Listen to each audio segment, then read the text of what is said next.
Welcome back to another chat with Matt. Today we're going to be talking about legalities of your overland vehicle while travelling. So we're going to cover insurance, MOT or annual test in some countries, and road tax.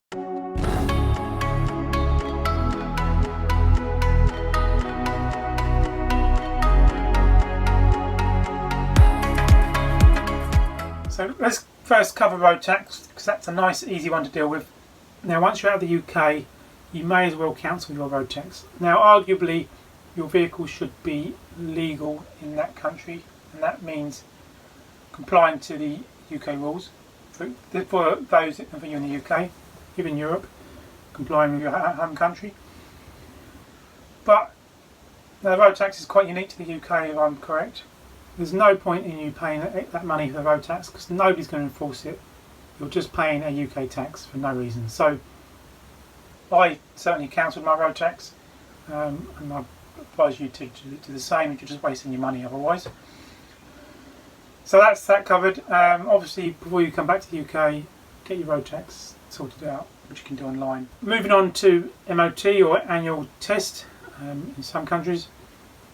You obviously can't comply with this if you are away for more than a year, so you just have to ignore it. Saying that doesn't mean you ignore the maintenance and the health of your vehicle.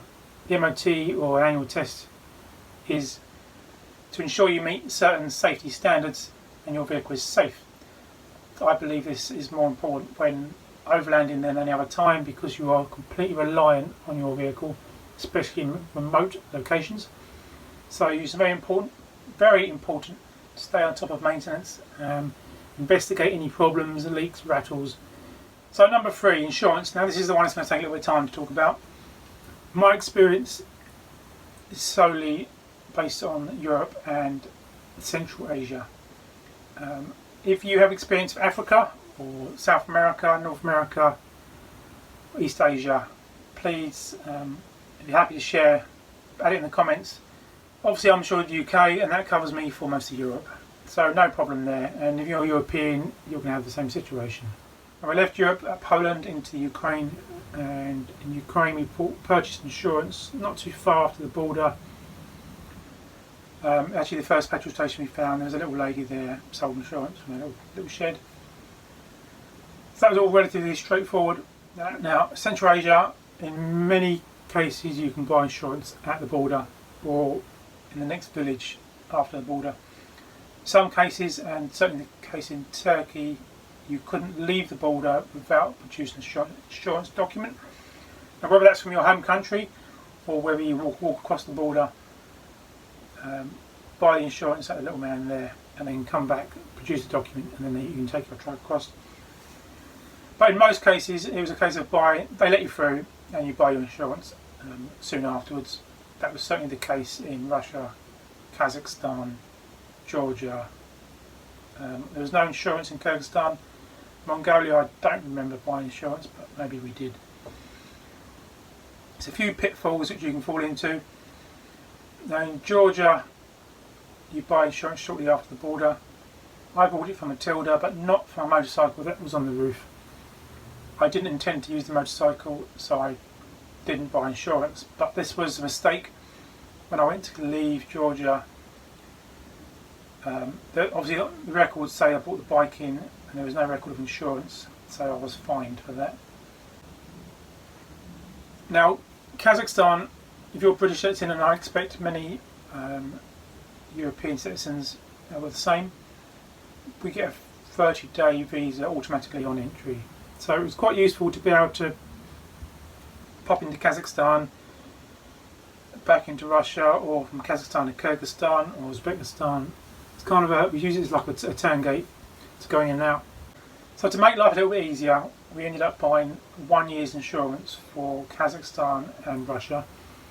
Now this did save money, but most importantly it meant we didn't have an expiry date to worry about, so we didn't have to be out of the country or looking for more insurance. Secondly, we didn't have to wait at borders, we could just drive straight through. There was no messing about 2 hours at the border waiting to get insurance. So that was really helpful to do. Now if I can find the contact details of the guy that arranged that, I'll add them down in the comments or in the description. So maybe you could do the same sort of thing. I think I paid around £200 for Matilda and the motorcycle for Kazakhstan and Russia, 1 year's insurance. Now, when you're in Central Asia, countries like Russia, Kazakhstan, Kyrgyzstan, there's a lot of police about, and you will get stopped a lot. Now, I read a number of horror stories where you can get stopped. They can look at your vehicle. They're going to look for something that's wrong with your vehicle because they want to get bribes off you. I had zero experience of that.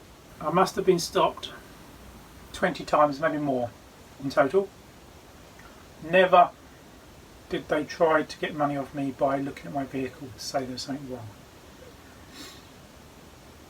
Most of the time we were stopped, it was a routine check and other vehicles also stopped, or it was to say, wow, look at your vehicle, that's amazing, have a chat, where you're from, where you're going, shake hands, off you go. Maybe a cheeky selfie. Very few of those occasions when I was stopped was I actually asked for insurance, but it's always nice to have it so you can produce it and not have any worries about what's going to happen. Thanks again for watching, guys. Don't forget to subscribe and like, and add any questions in the comments below. I will answer all questions.